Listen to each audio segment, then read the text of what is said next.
now call to order, and it's so good to have each and every one of you here. If you please join me, please, with the invocation. Father God, I realize we're here today as a group who are on the road to destiny.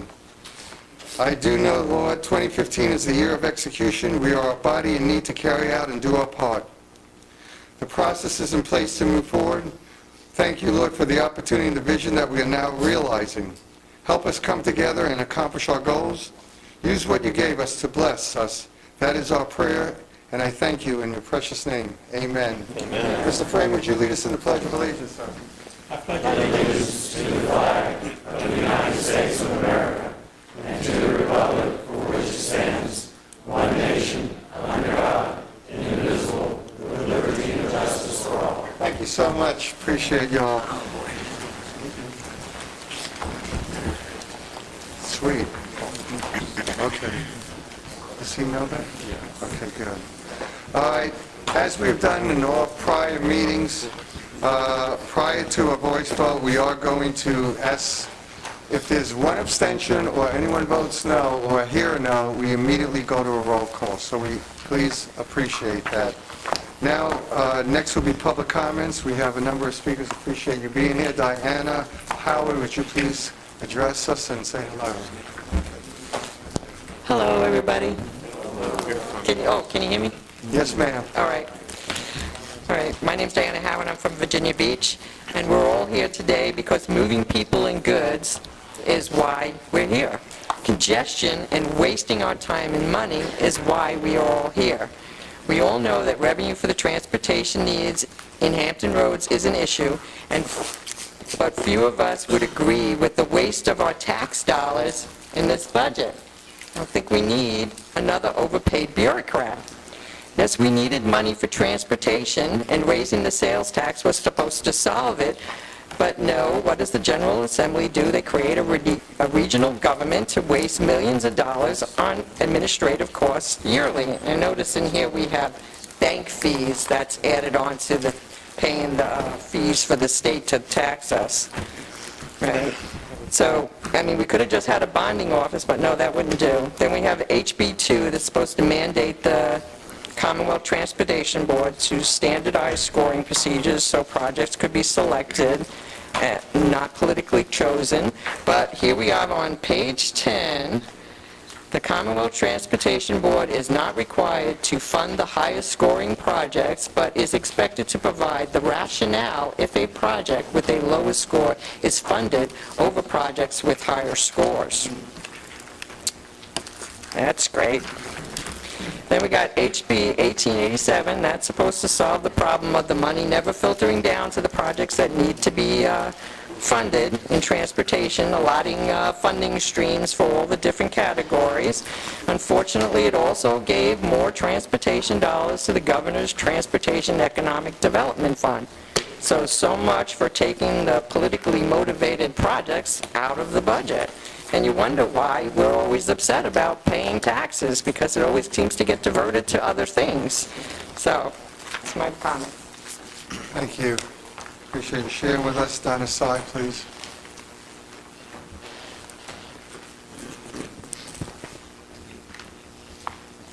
Good afternoon. Good afternoon. My name is Donna Sign. I live in Portsmouth. Principles of Liberty 21. Strong local self-government is the keystone to preserving human freedom. Political power automatically gravitates towards the center, and the purpose of the Constitution is to prevent that from happening. The centralization of political power always destroys liberty by removing the decision-making function from the people on the local level and transferring it to the officers of the central government. This process gradually benumbs the spirit of voluntarism among the people, and they lose the will to solve their own problems. They also cease to be involved in community affairs. They seek the anonymity of living in the seething crowds of the city, and often degenerate into faceless automatons who have neither a voice nor a vote. The centralization of political power always destroys liberty by removing the decision-making function from the people on the local level and transferring it to the officers of the central government. The good people of Portsmouth, liberty was destroyed when our ability to make a decision for the benefit of our city was taken over by the four power mongers sitting on city council when they chose, without our consent, to fire the city manager and the city attorney. Ms. Sy, Another example, Ms. I'm Sy, moving on, I appreciate another that. example of removing the decision-making function from the people was the Portsmouth Port and Industrial Commission public hearing meeting. An attorney for a lobbyist firm, Williams Mullen, reported that they were able to change the laws for the Portsmouth Port and Industrial Commission by the General Assembly to sponsor revenue bonds.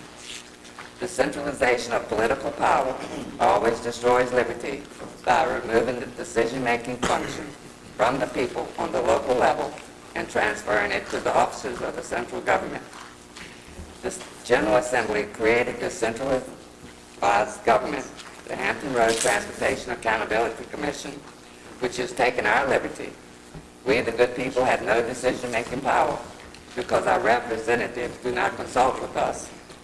The centralized power in the Virginia legislature has created Virginia tax revenues up to $800 million from last year, which is an increase of 7% from last year. From 2010 to 2013 is the list of budget surpluses: $403 million, $545 million, $448 million, and $879 million.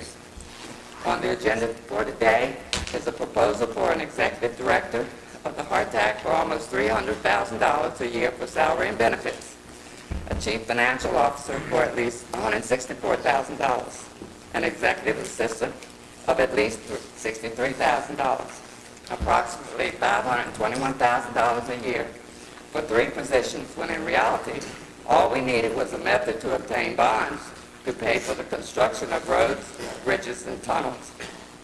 Since you allowed the General Assembly to create a method for the Portsmouth Port and Industrial Commission Authority to make bonds, why didn't you use them to make bonds for the TPO and save the taxpayers money?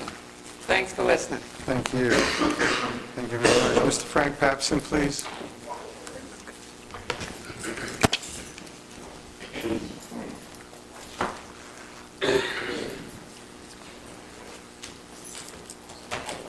Good afternoon, sir. Good afternoon, people.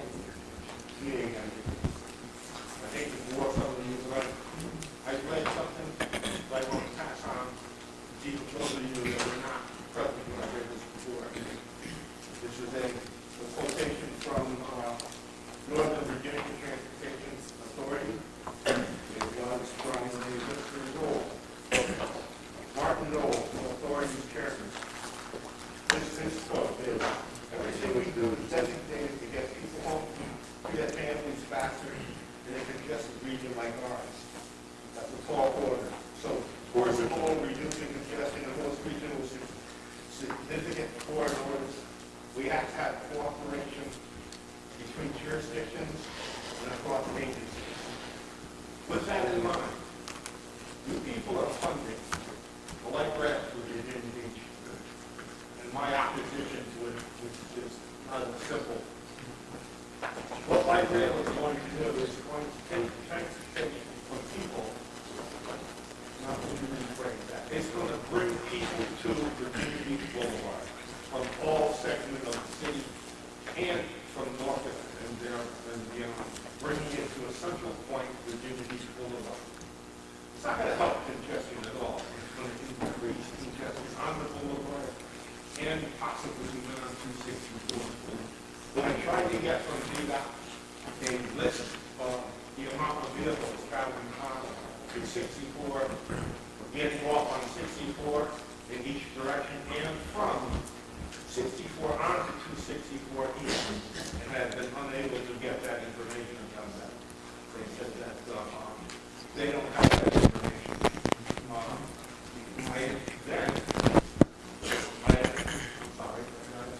No, I just asked community, can we get that information? So that's the information I wanted. And for that information was to show that the amount of traffic coming onto 264 comes from multiple directions. It doesn't come where they can turn around and get off on somewhere on the Virginia Beach where the light rail line, park their cars, get on light rail and travel whatever distance that they're going to travel, even though the city planned on bringing it all the way to the beach. And it's $1 billion, another $1 billion to be spent going to the Navy base. And once on the Navy base, he doesn't realize how they're going to get around on the base. But anyways, people are going to be traveling to light rail. They're going to be traveling to Virginia Beach Boulevard. And it's the function of this body, as far as I was concerned, or I was under the knowledge, was you are supposed to relieve congestion. And everything I see about light rail is bringing more and more congestion into an area that's already too heavily traveled. Diversity is what was needed. Lynn Haven Parkway was never completed through, I can't think of the name of the road in my mind. Anyways, it was never Chester's, not Chester's Boulevard. No, Volvo Parkway. Volvo Parkway was an afterthought because they never straightened out Indian River Road. They never did Providence Road. They turned around and sold the property off to developers, and now you got a big curve there, which limits the amount of east-west traffic. Everything has been a fiasco. Transportation in Virginia Beach stinks. One of the reasons why it stinks is because the bus companies, when they attempted to get more transportation into the city, was rejected. First of all, I think the reason why they were rejected is because the mayor wants to run rail through there. We have illusions of grandeur. It's the thing. It has to be all welcome to it. Not everyone. I'm really rambling on and on. Let the people go. I'm sorry. Thank you. Mr. Chairman, just as a point, we can get those gentlemen the council. Okay, that's what I heard. Council. Mr. Papson, did you hear what was just stated? No. All right, please, Mr. Utterback. We can get you those counts. Those are available. The traffic counts you were asking for, we'll get those to you. I was That's okay. Well, we appreciate the fact that we were able to clear that up. Okay, Ms. Kathleen McCarthy, please.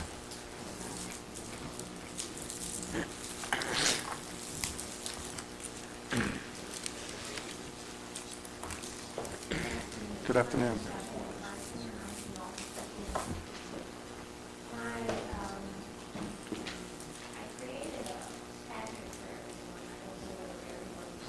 Yes, they have. I don't think this side is being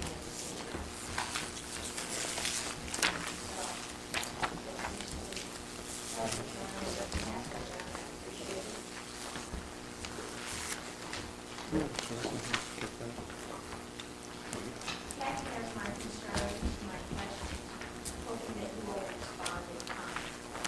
I don't intend to read everything on the 6 pages of this report, I don't have time, but more importantly, I would prefer that you verify all the information provided below. The Hrtac draft policy for remote participation in commission meetings by electronic means at 9 relies on the freedom of information act, FOIA, section 2.2-37.1. FOIA is written in clear and concise language so the average citizen can learn about the inner workings of the federal government. The draft policy was changed, paraphrased, and deleted the language in this code section. I did not realize that Hrtac had the authority to revise or create an exemption for Hrtac. I find it curious and at the same time disturbing that in the draft policy for remote participation, there are so many changes that it actually distorts the legislative intent of the FOIA law. That said, I feel confident that because all the elected officials in this room have taken an oath of office to support the Virginia Constitution and all of its laws, that you will adhere to your oath so as not to violate that vow and/or the sacred trust that we, the people of Virginia, have entrusted in you as our representatives and our duly elected officials. Please note the list of documents below. You will also find a link at the end of each document so that you can verify its authenticity. Anyone that would prefer a digital copy may email me. My email is at the bottom. The first document is A, is the Rules of Statutory Interpretation Instruction. I'm going to let you read that. It's very simple, very plain. Document B, you will find that I downloaded document B right from a website. And somehow or another, statute got misspelled in several places, and I apologize for that. It detracts from the significance of this article. And of course, I didn't find that mistake until I finished 40 copies this morning. But anyway, I digress. I'm getting away from the real issue of this article. This article clarifies statutory interpretation, and in fact, it says, and it's underlined here, the legislature is presumed to mean what is plainly expressed, and consequently, when a statute is in plain and ambiguous terms, there is no necessity for construction. The province of construction lies wholly within the domain of ambiguity. Boy, is it clear and unambiguous. The next paragraph is the general rule of construction. And the rule is a statute is to be construed as a whole. Its clauses are not to be segregated. Each part of the statute is to be construed with reference to the other part. I'm going to let you finish that because I'm going to run out of time. It seems clear to me that a statute cannot be changed unless it is ambiguous and only to a court of competent jurisdiction, or if it can be repealed and changed, but only if passed by the entire General Assembly. On page 3 and 4, you will find the FOIA code is relied on in your attachment 9. And I hope you will compare the sections, compare the agenda 9 with this FOIA code. You'll notice that in 2.2-3708, participation in meetings in event of emergency or personal matters, certain disability, distance from meeting location for certain public bodies is attachment 9. Don't worry, I'm not going to read all of this. I just want to point out some very distinctive things about this particular code section. In number 1, it says, a member of the public body holding the meeting notifies the chair of the public body. And that exemption is for an emergency or personal matter. Perfectly clear. And number 2 is the second reason someone can have an exemption for appearing through electronic means.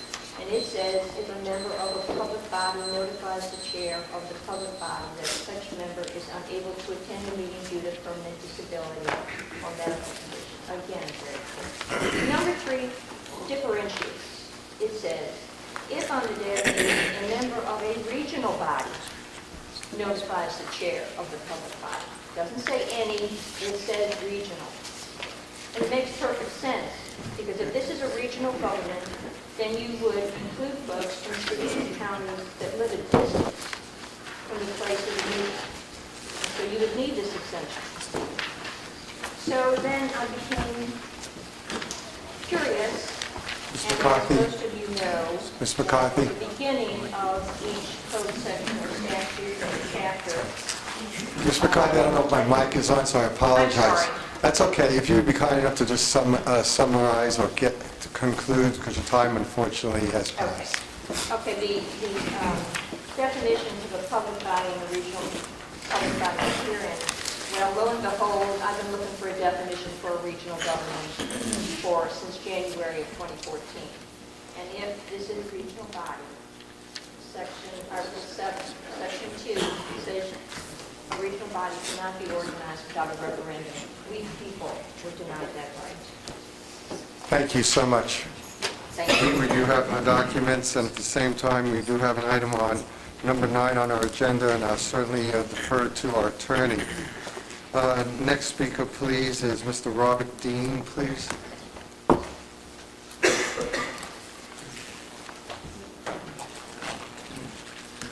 Good afternoon. Good afternoon. My name is Robert Dean. Today I'm here as Communications Director of the Tidewater Libertarian Party. My comments refer to the agenda item, Policy on Remote Participation in Commission Meetings by Electronic Means. I understand that this room is going to be refit with a better sound system so that those of us sitting anywhere in this room can hear the dialogue going on between Commission members. That said, will this new system include the ability for those Commission members not able to attend the meeting to hear the proceedings via a telephone hookup or an internet connection? However, However the new system operates, there needs to be the same courtesy extended to the general public taxpayers who also may not be able to attend the meetings, so that they too can hear and see the conversations taking place via the internet. I make special mention of item 4, which states that the commission member not attending a meeting cannot register a vote. We support this good government initiative. Also noticeably absent on the issue of voting is the requirement of a roll call on funding or policy issues. Under the guise of transparency, it is imperative that the voting taxpayers know exactly how their local representative votes. A voice vote or raising of hands does not provide that identification. A roll call vote does. We, the public, who have taken the time off from our places of employment or other commitments to attend these meetings in the middle of the day, would like to be on the same advance notification list as the commission members as to when the standing committees meet. That requirement can only be fulfilled if we registered with the HR tax secretary or HR PDC public relations representative. On the matter of issuing bonds, the same conflict of interest issues arise as they did to the financial institutions being selected as a depository of tax revenue. We would like for HR TAC to ensure that any member of this commission that has a conflict of interest with a law firm being used as part of the bonding issuing process, that law firm be disqualified. That requirement would also include any staff member or legal representative of HR TAC. The solution, HR TAC would run bond issues to the state in order to eliminate any potential conflict. After all, aren't we all after the same thing? A fully and transparent, accountable government? I've provided a copy of my comments, Mr. Chairman, to the Secretary. And thank you for your time. Thank you, sir. Mr. Ellis W. James.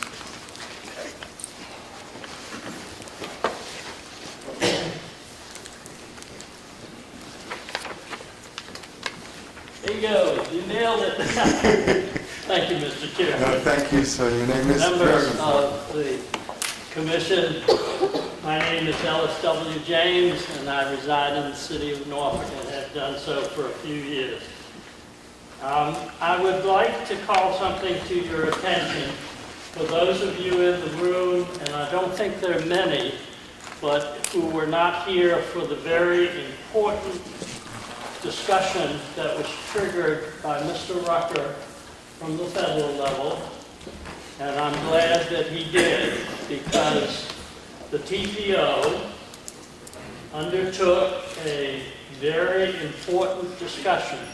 And so for any of you who did not happen to be here at that time, I hope you will take advantage of the opportunity to find out what was said in the exchanges, because they were extremely important. They did an excellent job. I would like to give some support to two things. Vigorous pursuit of the money that has been wasted on 460. Those funds are going to be very much we're going to be in need of those funds. And I'd like to see as much of that money come back to the project, which is now terminated. However, I'm not naive. I understand clearly that the project has not been totally terminated. Number two, light rail gets a lot of discussion. Last time I heard, the naval base is still located in Norfolk, so I'm thankful for that. The extension of the light rail is extremely important for a lot of reasons, and I have taken the opportunity in the very first days that light rail was introduced in the city of Norfolk from the Virginia Beach city line to ride and talk to the people who rode and took light rail and were very anxious to see it extended both in the direction of ODU and the medical complex and the Naval Air Station, as well as to the ocean front. This is an important project, and it is one that has dealt directly with the question and issue of congestion. And so I would hope that you will not be thrown off track no pun intended, on the issue of making sure that light rail is available, especially for our citizens who otherwise can't get around. Thank you very much. Thank you, Senator, as always. Appreciate all the comments. I certainly also want to thank the TPO and our chair of the TPO, Mr. McKinley Price, for that item that Mr. Ellis James brought up. Well done, sir. And certainly Mr. Frank Wagner for his contributions. Next will be the minutes of March 19, 2015 Hrtac regular meeting. Again, as stated, we'll do a voice vote. If there is a no and abstention, we immediately go to a roll call. Can I have a motion, please? Thank you, Mr. Alphen. Thank you, Mr. Wagner. Second, those in favor say aye. Aye. Those opposed say nay. Motion carries. Thank you so much. Next item is the update on Hrtac Executive Director search. I thank Ms. Grinley Johnson, our Deputy Secretary of Transportation, for being here to give us an update. We are moving forward on this, and I appreciate her. Good afternoon.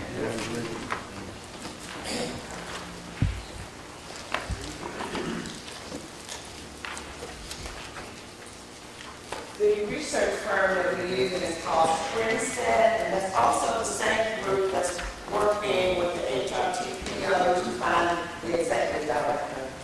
They put together a package which I will give to Hrtac to post on their website, so you can see the complete package that we're using. It has all the criteria, all the background information, and that will be posted. I'll give it to them to post on the website. But today I'm just going to give you a highlight of where we are.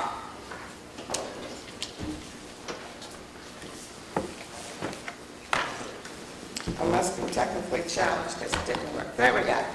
Timeline. You guys gave me the authority to start the recruitment process. It was posted on March 24th. Applications are due on April 21st. The week of May 4th, we will report with candidates recommended for interview. Week of May 11th, we will send to Springstead the candidates that we would like to interview. First round of interviews will be on May 25th. Second round of interviews with negotiations, week of June 8th. Hopefully we will select an executive director on the week of June 15th. And we are hoping that if they can give 30 days or so, that we can have someone in here by July 15th, July 30th. Now this schedule may shift a little bit because it's going to be dependent on the schedules of the selection committee. We're going to have to be sure that they can take time to sit down and view the application. As of today, we have 10 applications, but we have until April 21st.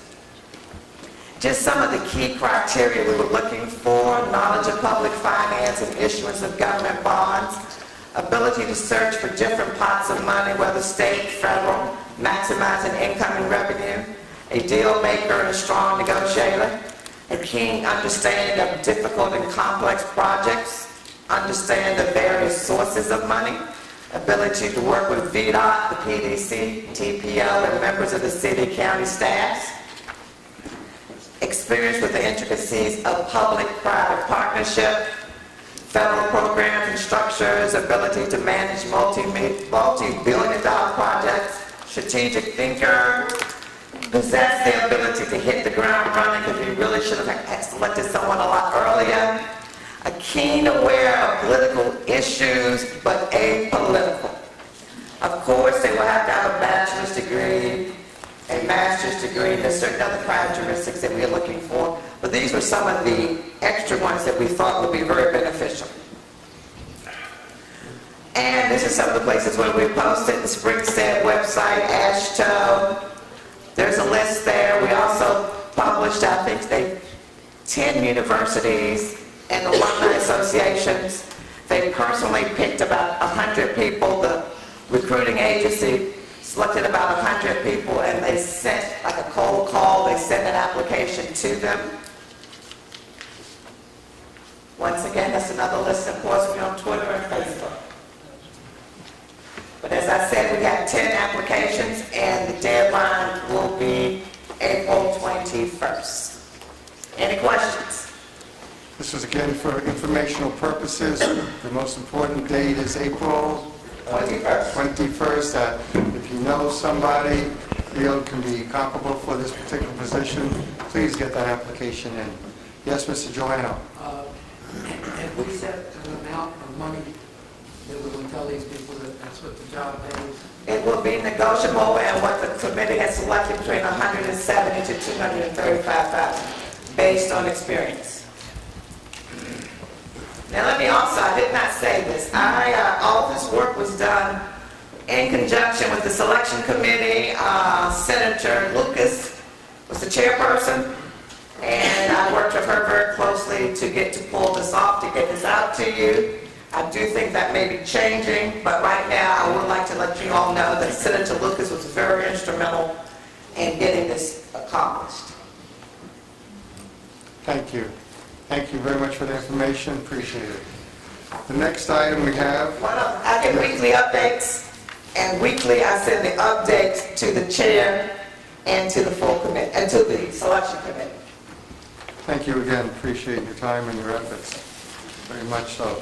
Next, I'm going to call on Mr. Wagner, please. We have one is going to be for informational purposes. The other one's going to be need to have action in terms of a hearing date, I believe. Mr. Wagner, sir.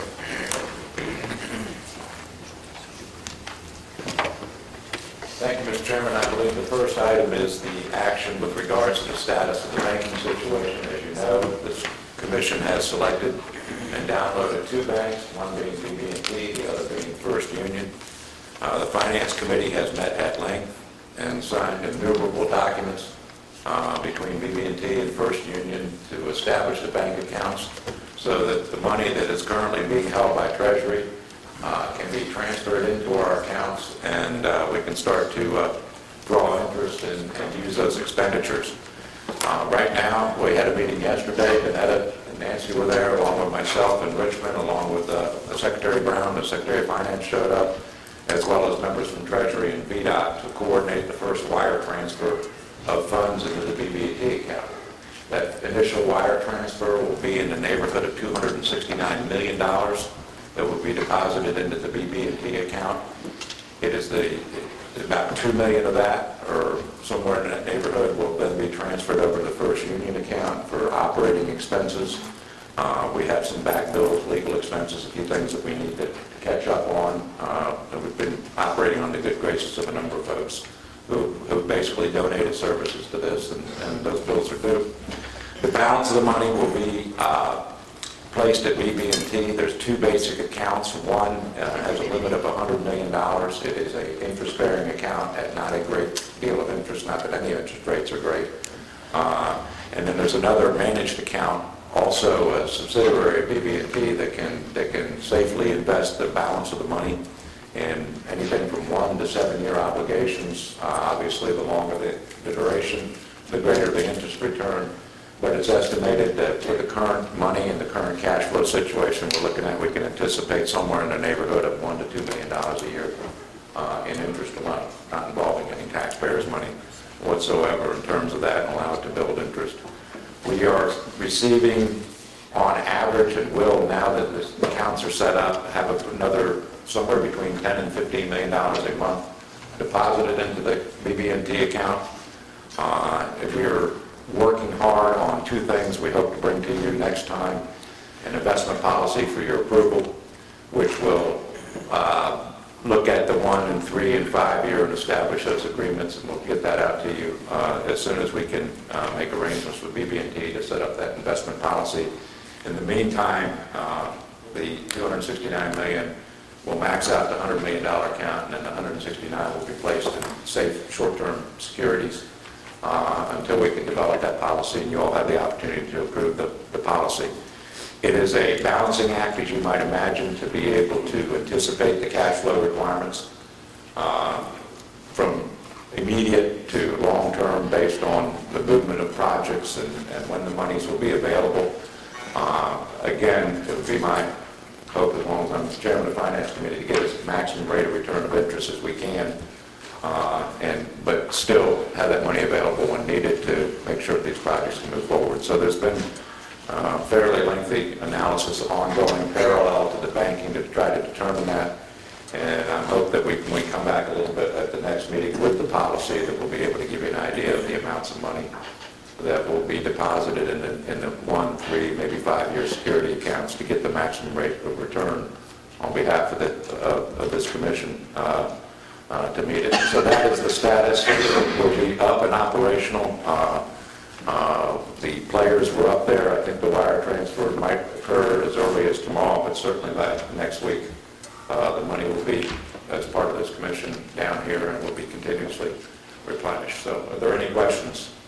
I'd be disappointed if Delegate Joanna didn't have one. Yeah. Can you just tell us what it's going to cost us to each one of these banks? What cost do we have? In other words, what are we going to pay X amount of 2%, 4% of what they're holding? How's that going to work? There are some small banking fees associated with the investment policies.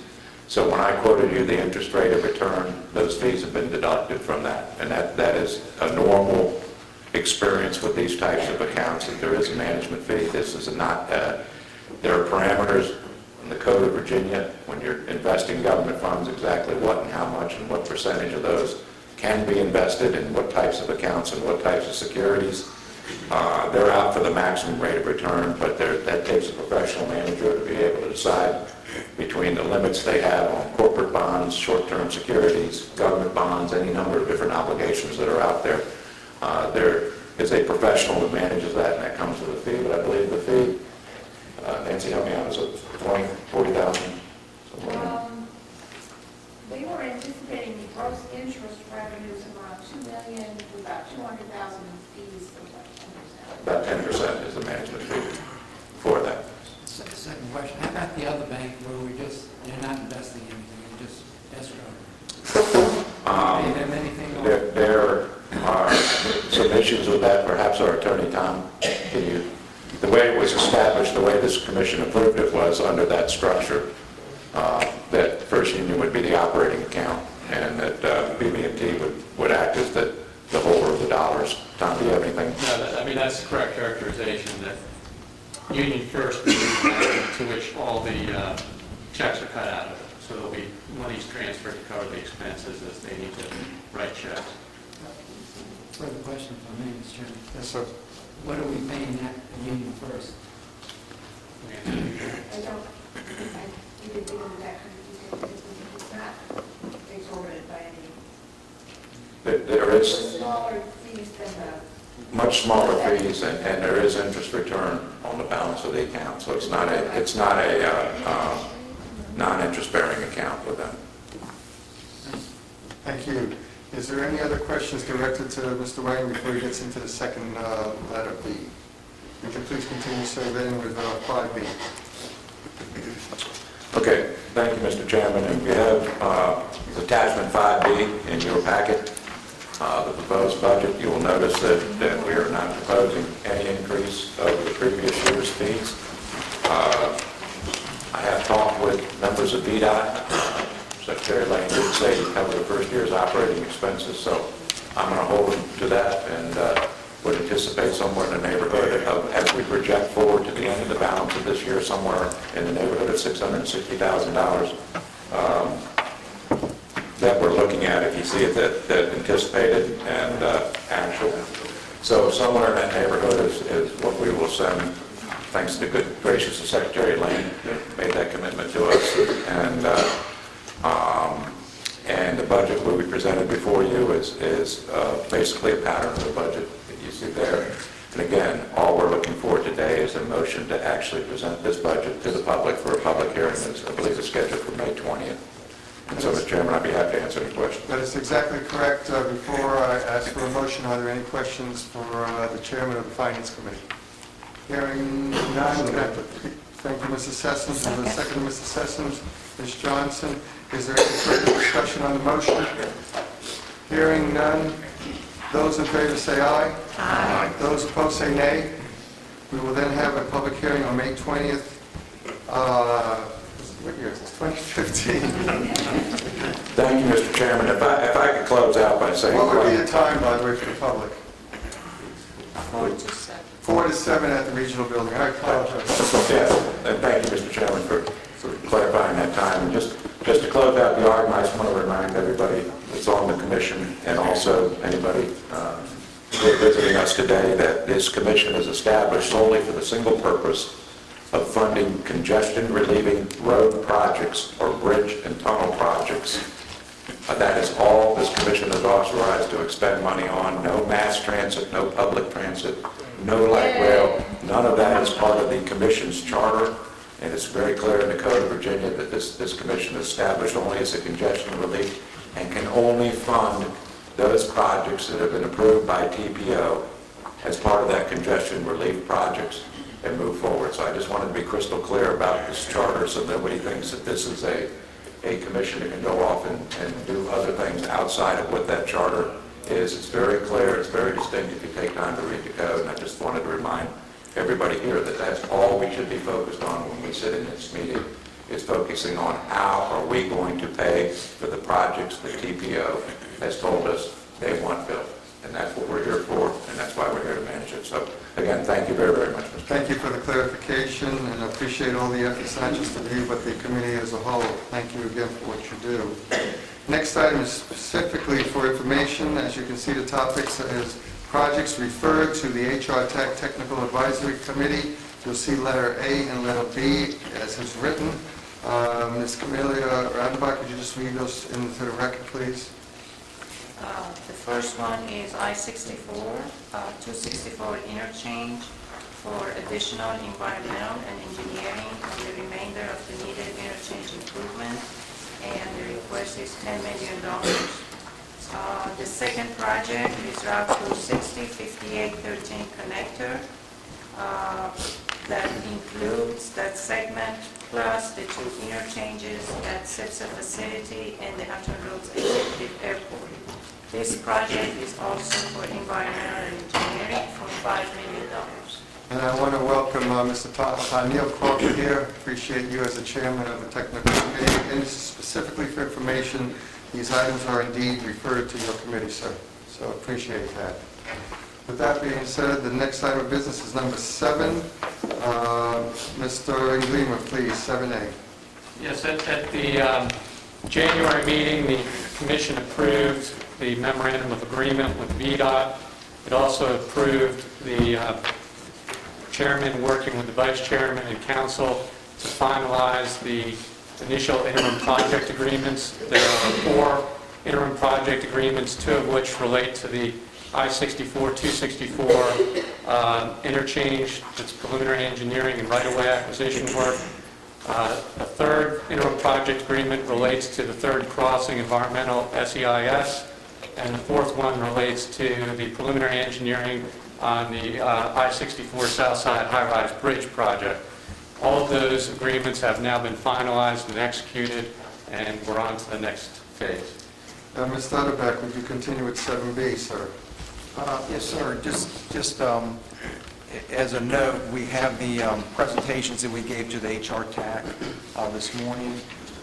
Mr. Chairman, we can go ahead with that again. TPO.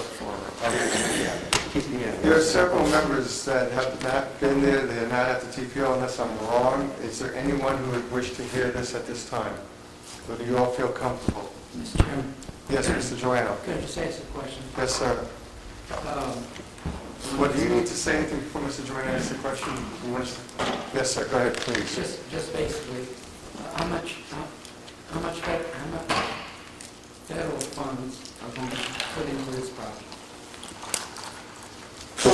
Ms. Stutterbeck?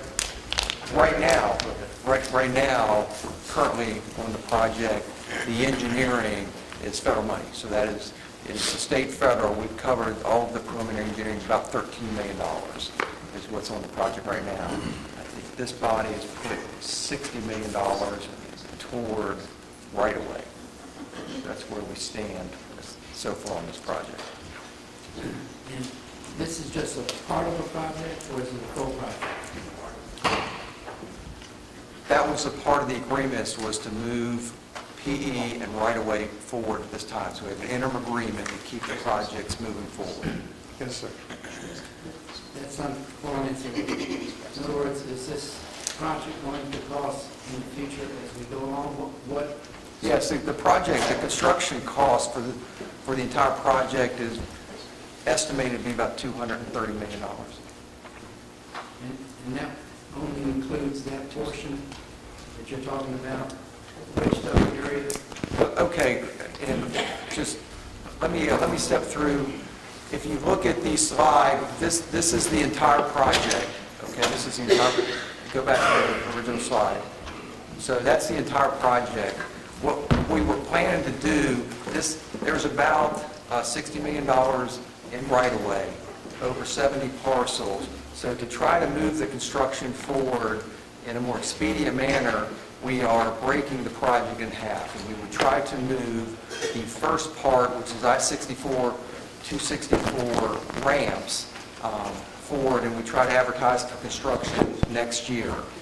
Okay, so if you look at the map, that's basically the north-south on the left side of the chart, where you see the yellow is an additional lane, exit lanes on 64, and then all of the red is structure, and basically where the red comes back into the yellow, just short of Newtown, would be the first project.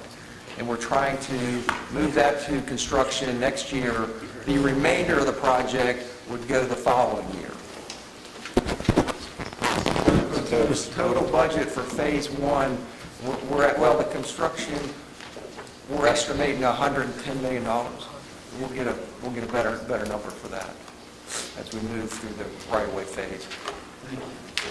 Thank you. Is there any other questions for Mr. Hrtac? Hearing none, we obviously continue to celebrate those victories. We appreciate each and everyone's participation. The next item is item 8.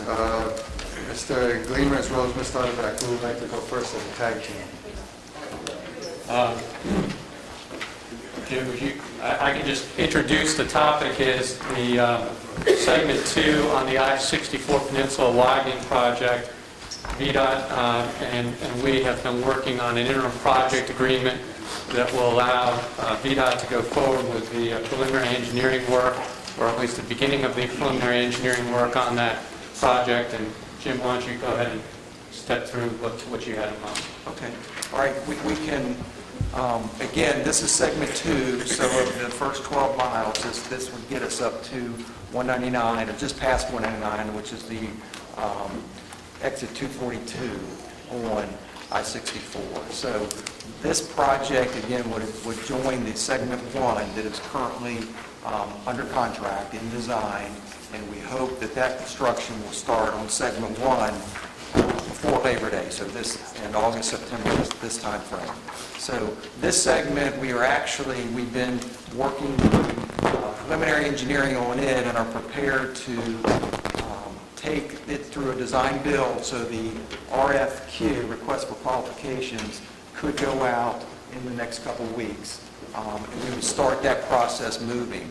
And if you go through the next couple of slides, the next one just shows is basically the same as segment 1, except we are planning to reconstruct the entire roadway. So the existing lanes, the condition of those, they would need to be reconstructed, but we would have basically one 12-foot lane, 12-foot shoulder in each direction, and those would be on the median, or on the median side of the interstate. And we would obviously widen the shoulders, as you can see in 243, due to the higher truck volumes on this segment of road.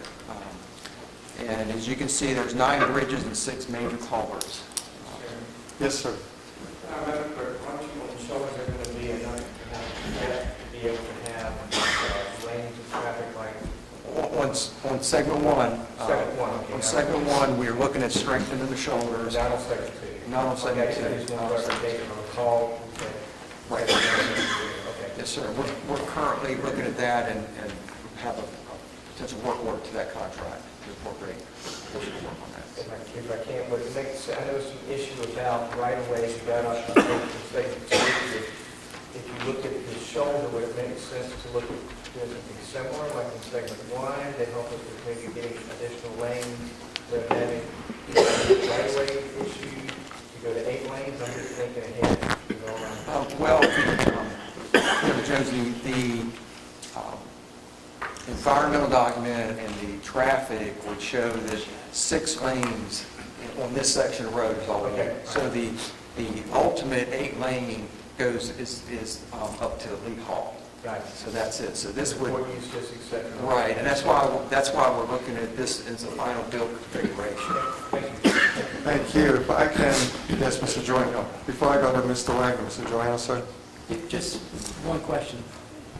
Wouldn't it be better to go ahead, as Dr. Jones said, to try to look at that first section to get 4 and 4 lanes the right of way anyway, so that in the future, I know that land's going to cost a lot more money than it does today, but you'll have it there so that you can have 4 lanes on each side, and that would really move that traffic because it's getting heavier and heavier between Newport News and Williamsburg. The environmental document specifies that that would be an ultimate 8-lane configuration. When we started into the development of this particular road, we had the budget and the TPO at the time with agreement to move the 6-lane forward, because when we 8-lane the section, we would also have to address the Fort Eustis Boulevard interchange, which would make it a significant project. So the idea is to do the 6-laning, and we're looking at the potential of shoulder lanes for AM, PM peak, and that should make a significant difference in that area. And that would allow us and leave the opportunity to go back and address the 8-laning and potentially the interchange at the same time. Thank you. Thank you, Mr. Wagner, sir. Yeah, and Jim, he didn't bring this out, but I think it's important for the commission to understand it. The Phase 1 project was estimated to be $144 million.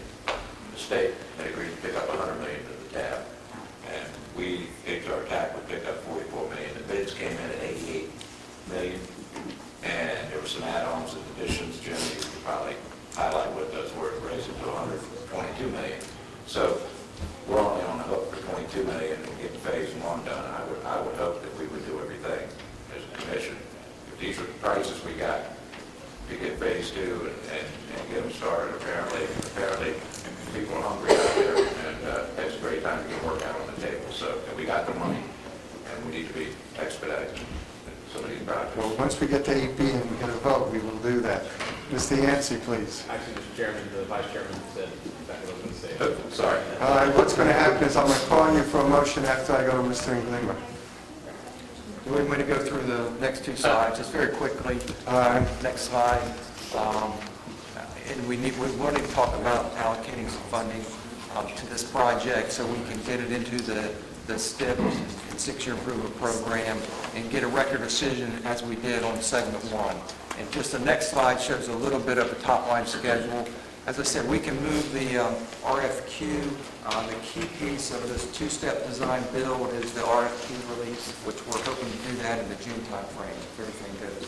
And with technical proposals due in September and price proposals and notice award in the fall, hopefully November of this year, with CTB approval in December and notice to proceed in January. So that's pretty much a record pace for us. Yes, you are. Yes, Mr. Jones. You provided right to add on to Senator Wagner, and this is I think that's a worthwhile question and should be followed up on. Thank you, sir, for that information. Mr. Englima. Mike, if we could have on the screen, there it is.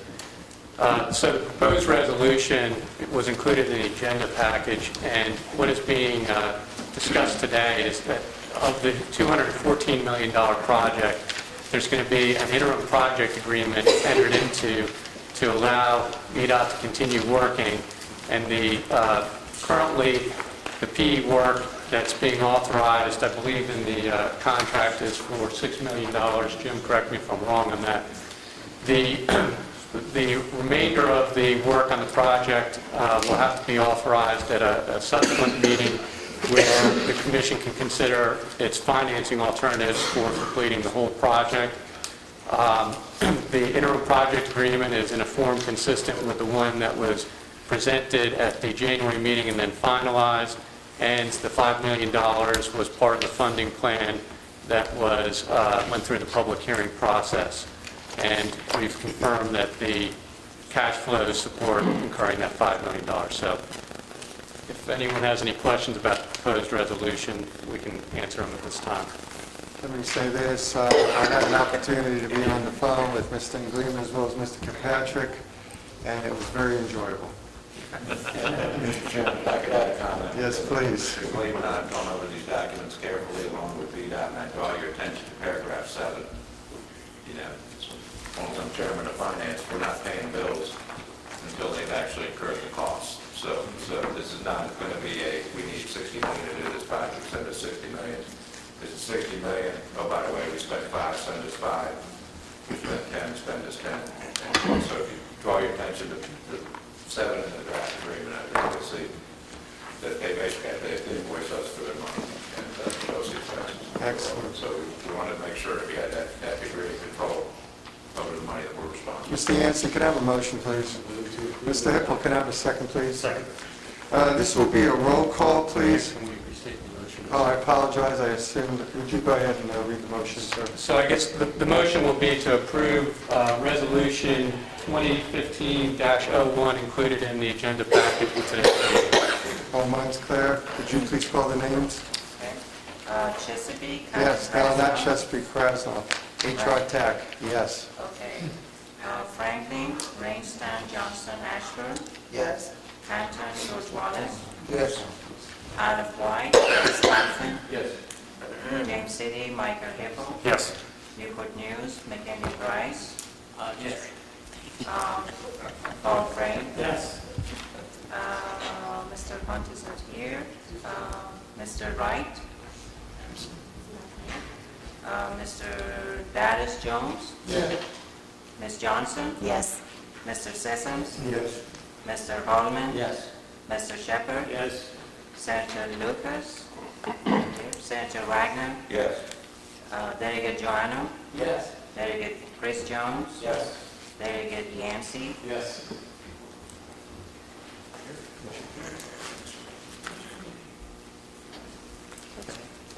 What's the outcome, please? Passed. Motion carries. Congratulations to everyone. The next item is item 9. I would respect the policy on remote participation of Hrtac members. I would ask that this item be deferred to allow Mr. Nglima to look at the public comments and to allow us the opportunity to hear what our legal counsel has to say about that. Would we all agree with that? Is there consent? Yes, Mr. Jones, sir. I have requested from the Florida Council, so we have, I think they're going to be a public body, I don't know, because if you look at the regional public body, they're chosen by the local governing body to be on that board or authority or commission. This is by virtue of the Code of Virginia. We say you are the chief elected officer. So I don't know for sure, but once I get that information, I will give that to the attorney for the chair of the committee that oversaw for you. Thank you. So I'll be working on that already. Mr. Yancey? Follow behind the judges last year's legislature, legislation that dealt with specificity in part FOIA in part of this capacity. So there should be some changes to the code.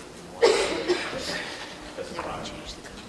Yeah, thank you. We are aware of those, and I appreciate Delegate Jones providing that additional information. Thank you all for that information indeed. The next item is, so we all concur consensus to defer this for the council. Thank you. Thank you. Next item is number 10, strictly informational, attachment 10, the Hampton Roads Transportation Fund for information in your packets. The next regular meeting will be May 21st, 2015. May I have a motion, please, at 12:30 here? So moved. Thank you, Ms. Johnson. Is there a second, please? Who seconded that? Thank you, Mr. Frame. Those in favor say aye. Those opposed say nay. Could I have a motion to adjourn? Could I have a second? All in favor say aye. All opposed say nay.